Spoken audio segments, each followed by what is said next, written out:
हमारे YouTube channel science classes by Doda sir में आप सभी का स्वागत है। मैं नरेश डोडा। आज हम प्रकाश वाले लेंस का, प्रकाश वाले अध्याय का जो भी हमारा कंटेंट्स बाकी हैं, आज हम उन सब को पूरा करने का प्रयास करेंगे। तो उनमें से जो जो चीज़ें बाकी रही हुई हैं उनमें से जैसे पहला हमारा टॉपिक है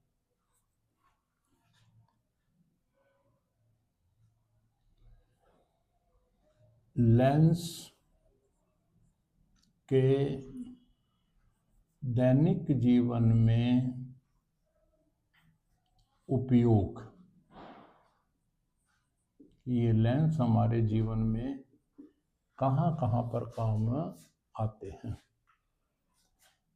लेंस का उपयोग नेत्र के दृष्टि दोष निवारण का चश्मा बनाने में, दूसरा सूक्ष्मदर्शी अर्थात छोटी वस्तुओं को बड़ा करके देखने में, तीसरा दूरदर्शी अर्थात दूर की वस्तुओं को निकट देखने में इसका उपयोग किया जाता है। कैमरे में प्रतिबिंब लेते समय उसके सामने भी लेंस का उपयोग किया जाता है। इसी प्रकार से गोलीय दर्पण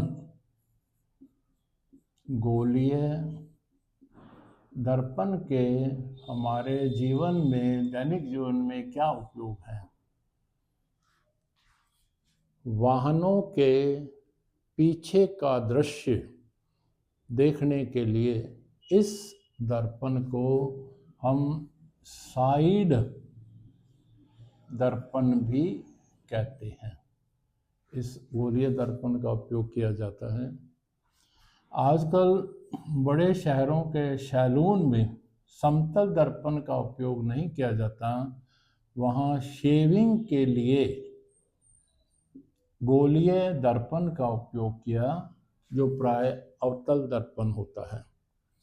तीसरा होता है चिकित्सक के द्वारा कान के अंदर की सूक्ष्म संरचना का अध्ययन करने के लिए भी, शायद आपने देखा भी होगा, डॉक्टर ENT वाला कान के अंदर की रचना को देखने के लिए अपने सिर पर एक हेलमेट लगाता है और उसके आगे जो नदी में गहराई में जाने वाले होते हैं उनके भी आगे एक हेलमेट दृश्य के लिए लगा होता है। तो ठीक वैसा ही चिकित्सक के द्वारा नेत्र की संरचना को देखने के लिए कान के अंदर दर्पण का उपयोग किया जाता है। तो ये थे हमारे दैनिक जीवन में। अब कभी कभी इसमें यह भी आ जाता है कि साइड मिरर के रूप में गोलीय दर्पण का उपयोग ही क्यों किया जाता है, यानी कि वाहन के साइड में गोलीय दर्पण, यानी कि वहाँ पर उत्तल दर्पण का उपयोग क्यों किया जाता है। क्योंकि इस दर्पण का उपयोग करने से दूर के बड़े से बड़े दृश्य को छोटे रूप में और सीधा करके दिखाया जाता है। इसीलिए वाहन के पीछे बड़ा दृश्य देखने, बड़े दृश्य को छोटे रूप में देखने के लिए इस उत्तल दर्पण का उपयोग किया जाता है। तो ये थे इन लेंसों का और दर्पणों का हमारे जीवन में कहाँ कहाँ उपयोग किया जाता है।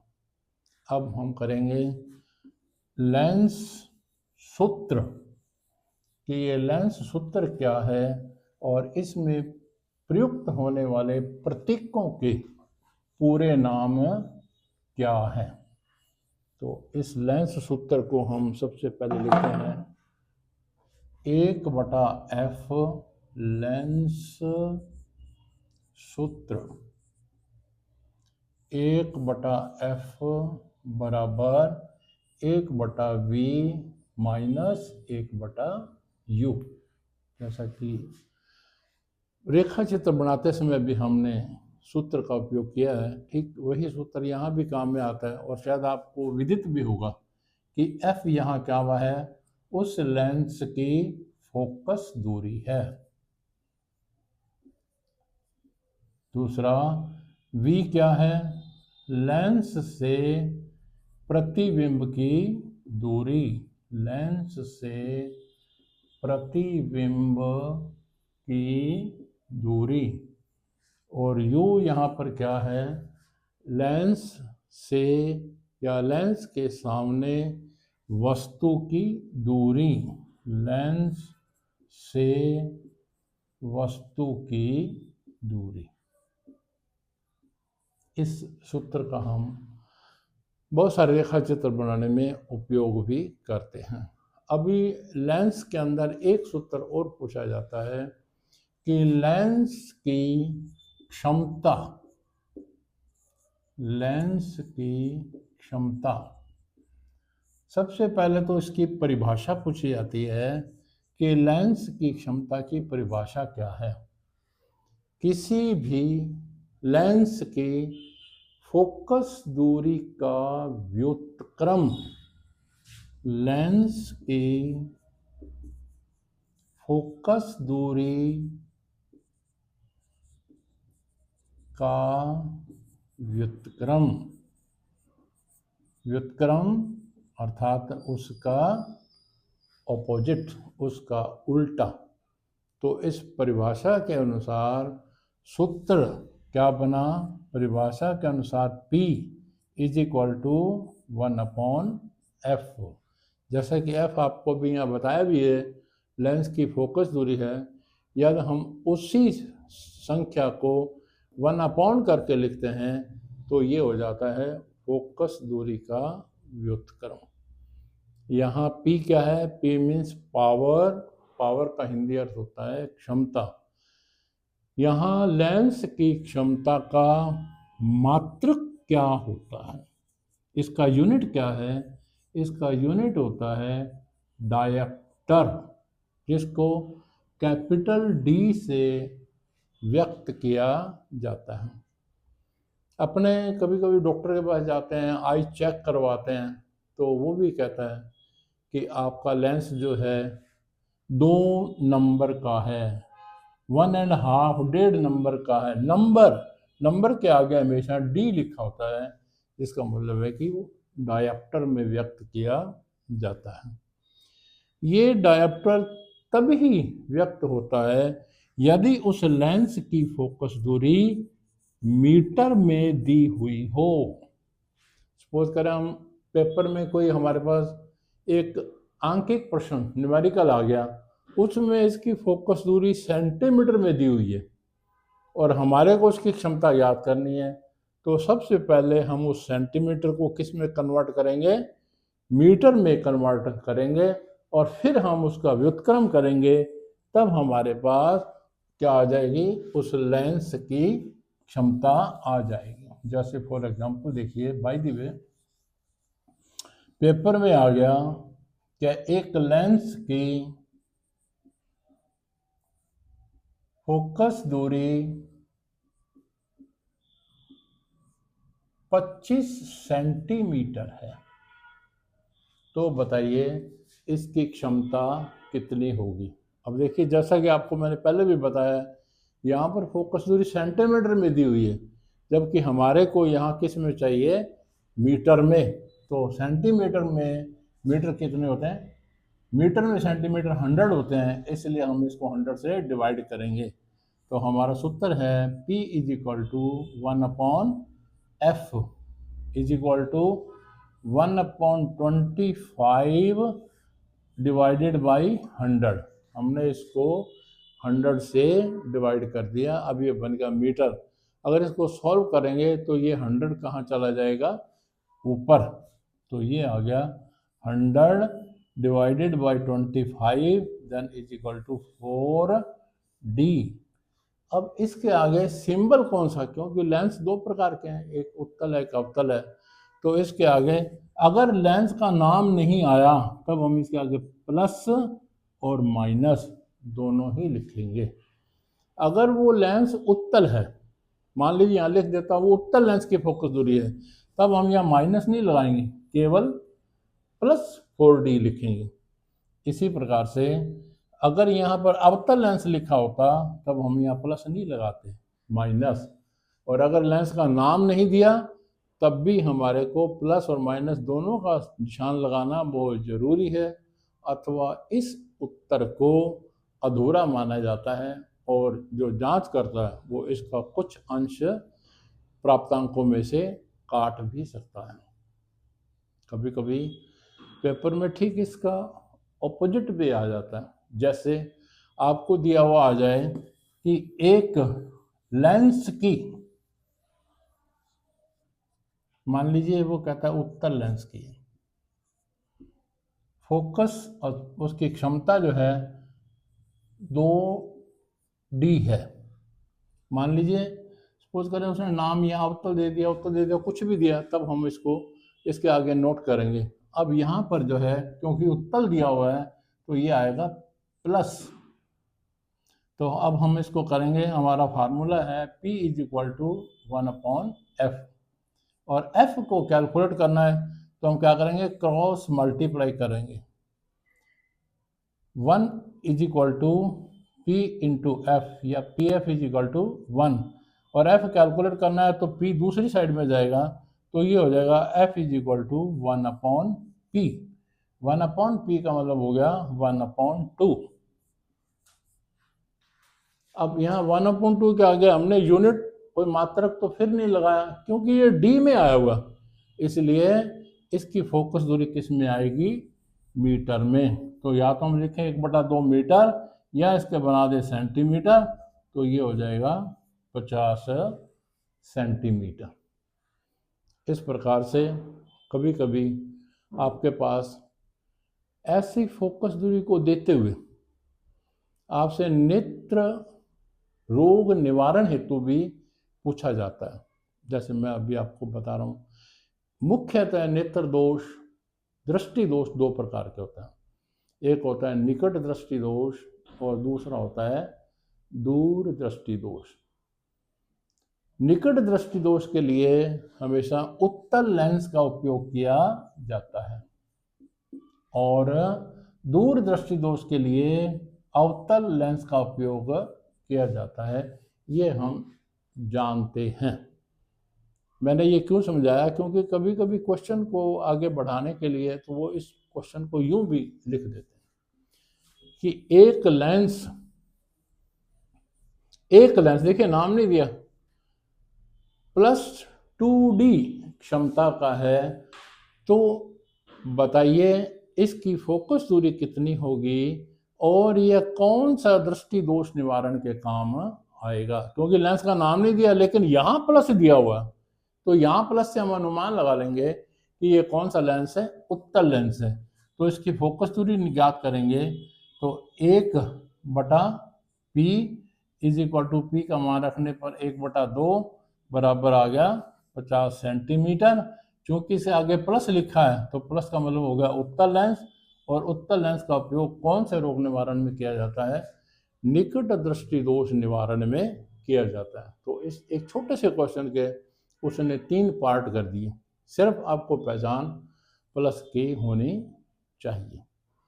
तो ये था लेंस की फोकस दूरी से संबंधित क्वेश्चन, जो न्यूमेरिकल के रूप में भी आ सकता है और परिभाषा के रूप में भी आ सकता है, और सूक्ष्म जानकारी के लिए भी आ सकता है कि इस लेंस का उपयोग चिन्ह के आधार पर कौन सा दृष्टि दोष निवारण में किया जा सकता है।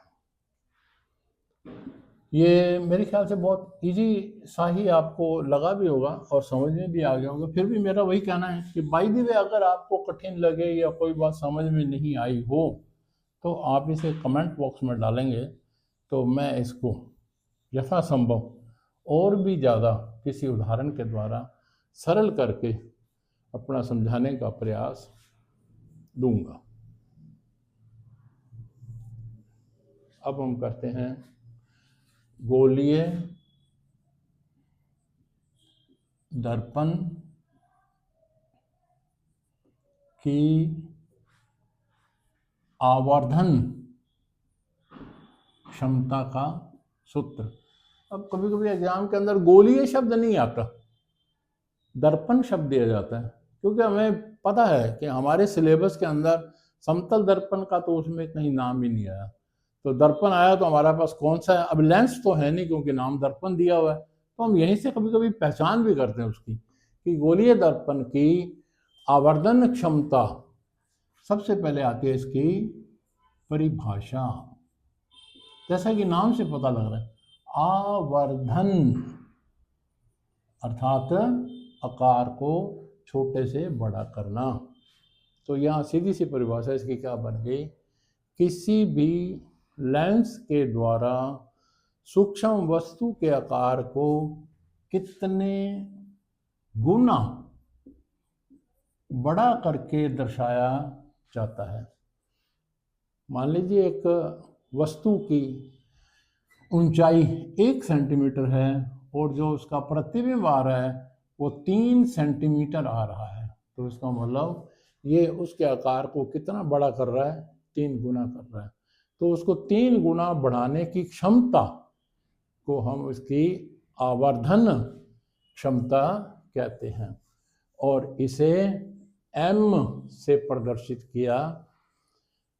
एक कभी कभी इसको सूत्र के रूप में भी पूछा जाता है। सूत्र क्या है इसका? m = v/u। दूसरा m बराबर आता है hi/ho। दोनों में से कोई भी एक, ये तो हो गया वस्तु और प्रतिबिंब के आकार की तुलना। अब ये भी क्या चीज़ है? h का मतलब हो गया हाइट, i का मतलब हो गया यहाँ इमेज, मतलब उसके प्रतिबिंब की हाइट कितनी है। दूसरा o का मतलब ऑब्जेक्ट, जो वस्तु रखी वो, और उसकी हाइट कितनी थी। तो यहाँ पर हम ये भी कह सकते हैं किसी भी वस्तु के आकार और प्रतिबिंब के आकार का रेशियो का अनुपात भी जो है वो आवर्धन क्षमता कहलाती है।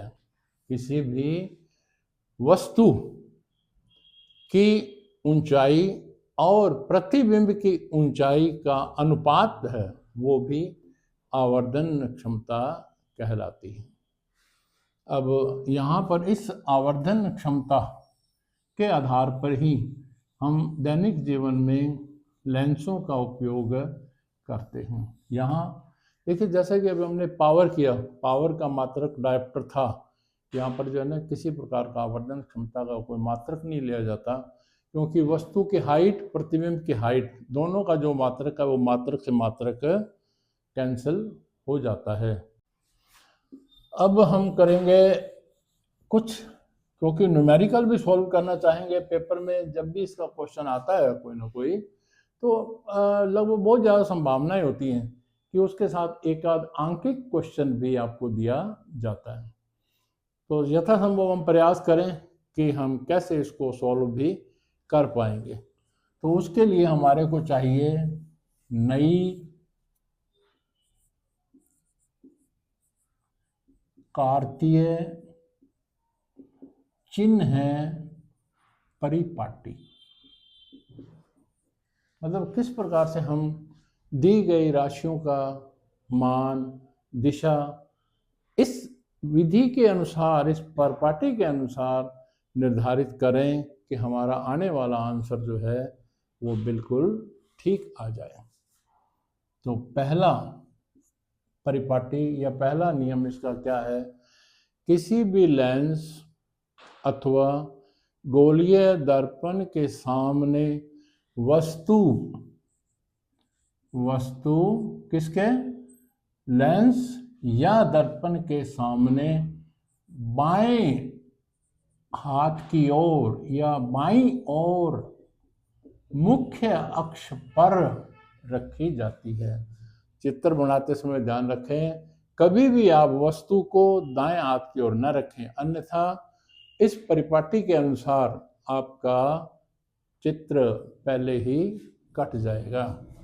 दूसरा, जो भी दर्पण अथवा हमारा लेंस है उस पर आपतित किरणें हमेशा किधर से आएंगी? बाईं ओर से ही आती हैं। आपतित किरणें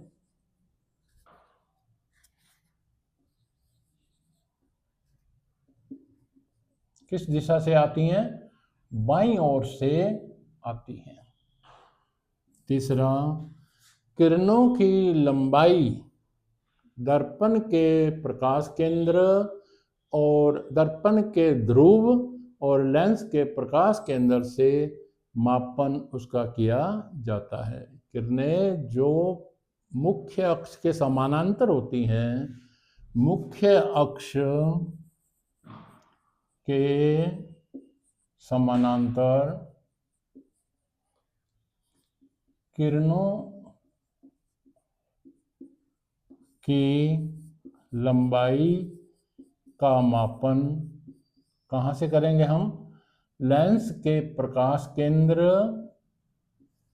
ऑब्लिक दर्पण के ध्रुव से उसका मापन किया जाता है। चौथी परिपाटी क्या है इसकी? कि फोकस दूरी यदि दाईं ओर आती है तब तो उसके आगे धनात्मक प्लस का निशान लगाया जाता है। धनात्मक कब होती है? जब उसकी फोकस दूरी लेंस से किस तरफ आ जाए? दाईं ओर अगर आती है, यानी कि वास्तविक होती है। और यदि फोकस दूरी बाईं ओर है तब उसके आगे ऋणात्मक यानी कि माइनस का चिन्ह है लगाया जाएगा। इसी प्रकार से पांचवा बिंदु इसका यह है कि यदि बनने वाला प्रतिबिंब, जिसको अपने वी कहते हैं, अगर वह दाईं ओर बन रहा है, प्रतिबिंब दाईं ओर बन रहा है, तब उसके आगे भी कौन सा चिन्ह लगाया जाएगा? प्लस, धनात्मक, यानी कि उसको प्लस वी कहेंगे। और यदि प्रतिबिंब कहाँ बन रहा है? बाईं ओर, तब हम उसको कहेंगे ऋणात्मक। क्योंकि प्लस और माइनस का निशान लगाने से ही उस दिए गए सूत्र में मान रखने पर उसका सही उत्तर आता है। तो हम इन 5 चिन्हों का उपयोग करते हुए किसी भी फार्मूले में लगाई गई रकमों को सॉल्व करने का प्रयास करेंगे। अब कार्तिकेय चिन्ह परिपाटी का उपयोग करते हुए आंकिक प्रश्नों को हम किस प्रकार से हल करेंगे, मैं आपके सामने एक उदाहरण जो कि रख रहा हूं, देखिए समझ लें इस बात को।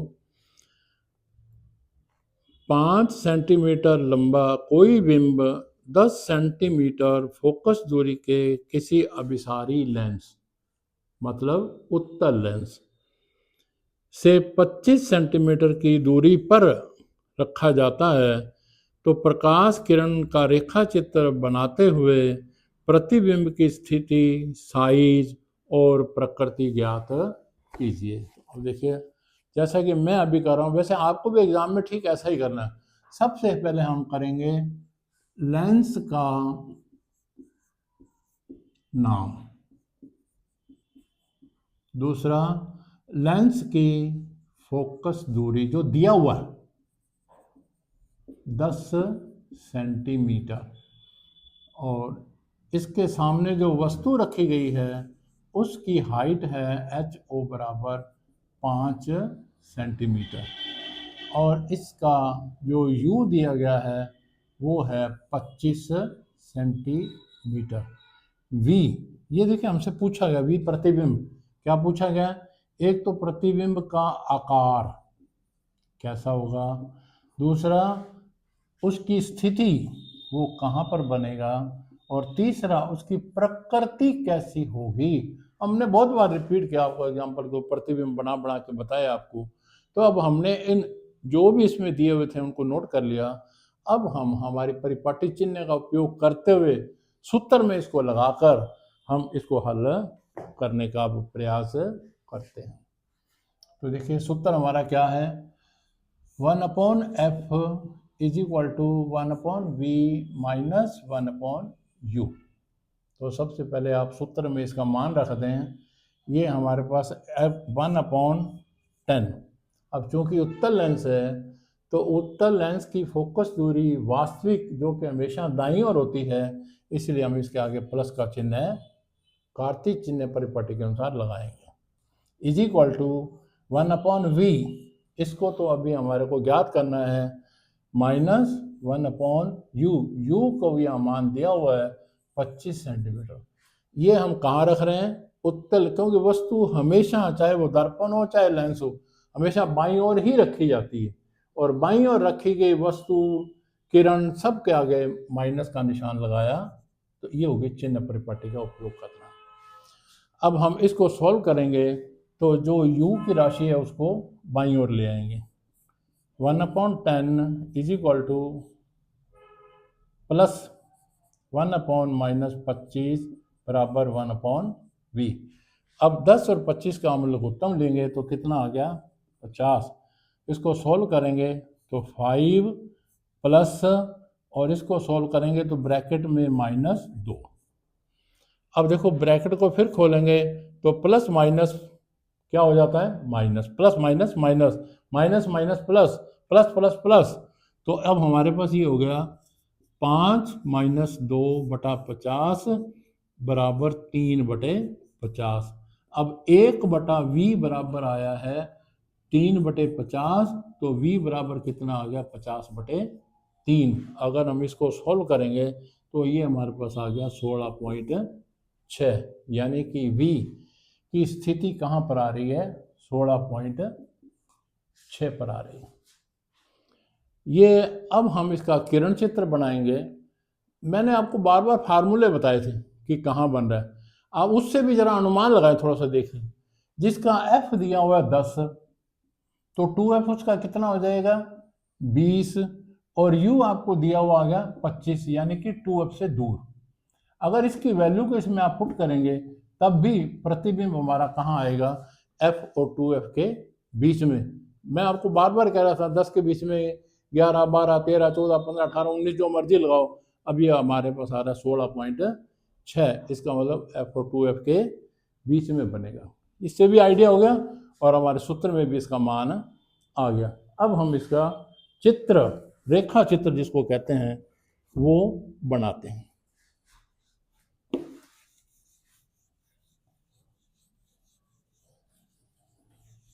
तो पहला आंसर आ गया हमारे पास 16.6।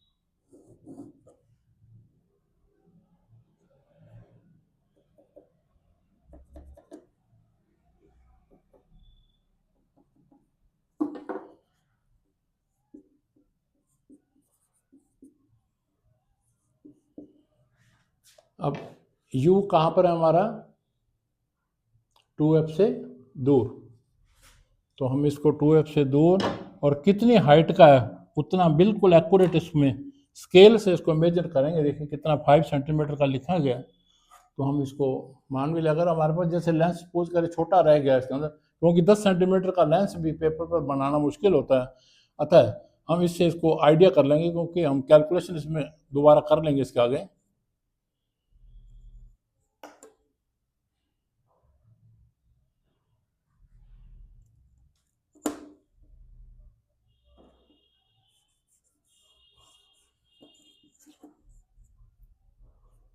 चलो, हमारा पहला नियम क्या है? वे प्रकाश की किरणें जो मुख्य अक्ष के समानांतर चलती हैं, ये चली इसमें से, लेंस में से गुजरने के पश्चात कहाँ से होकर जाएगी? मुख्य फोकस से होकर जाती है। तो ये मुख्य फोकस से होकर चलेगी। दूसरा, जो प्रकाश केंद्र में से होकर जाती है वो बिना मुड़े सीधी निकलती है। तो हम इसको प्रकाश केंद्र से इसको मिला लेते हैं।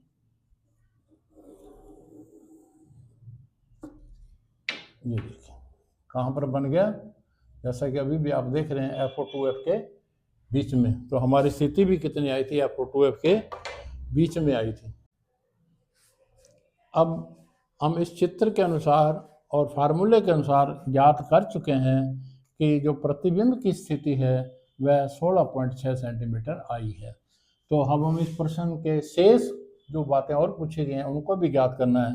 तो उसका फार्मूला है m बराबर HI/HO। आई का मतलब होता है प्रतिबिंब की हाइट और ये वस्तु की हाइट है। अब m का मान हमारे पास यहाँ है नहीं, आवर्धन क्षमता दी हुई नहीं है। तो हम क्या करेंगे, m का एक दूसरा फार्मूला जो इसी के सेम बराबर का है वो आगे और लगा देते हैं, V/U। अब हमारे पास ये वैल्यू भी है, ये वैल्यु भी है और HO की वैल्यू भी है। अब हम इसको कैलकुलेट करेंगे तो हमारे पास HI की वैल्यू आ जाएगी। HI/HO, HO कितना है हमारे पास? 5। देखो, अब ये चूंकि मुख्य अक्ष के ऊपर की ओर है तो इसको हमेशा धनात्मक लिखते हैं, इसलिए हम इसके आगे प्लस का निशान लगा लेंगे। इज इक्वल टू V की वैल्यू कितनी है हमारे पास? 16.6। अब ये भी आपके सामने देखिए दाईं ओर आया था, ये यहाँ भी दिखाई दे रहा है आपको दाईं ओर है, तो इसके आगे भी प्लस का निशान आएगा। अपॉन U की वैल्यू पहले लिखेंगे 25। U हमने कहाँ रखा है? लेंस के बाईं ओर, तो इसकी वैल्यू माइनस आएगी। अब हम इसको सॉल्व करते हैं, तब हमारे पास आ जाएगा HI इंटू -25 बराबर 16.6 इंटू 5, ये दोनों प्लस की राशियां हैं।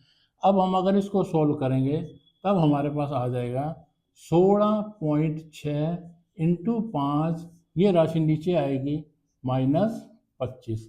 इसको हल करेंगे तो 5 और इसको इससे करेंगे तो ये हमारे पास आ गया 3.3। अब देखिए माइनस है तो ये माइनस। अब माइनस चिन्ह हमारे को क्या बताता है? एक तो आकार का पता लग गया छोटा, दूसरा माइनस चिन्ह कहता है कि उसकी प्रकृति बता रहा है कि ये उल्टा बनेगा, और जो उल्टा होगा वो हमेशा वास्तविक होता है। माइनस चिन्ह क्या बता रहा है हमारे को? कि प्रतिबिंब उल्टा बनेगा और वास्तविक बनेगा। ये माइनस का चिन्ह बता रहा है, उसकी प्रकृति बता रहा है। आकार हमने देख लिया 3.3, तो यहाँ हम 3.3 और वहां पर क्या लिखेंगे? उल्टा एवं वास्तविक, और 3.3 के आगे लिख देंगे छोटा।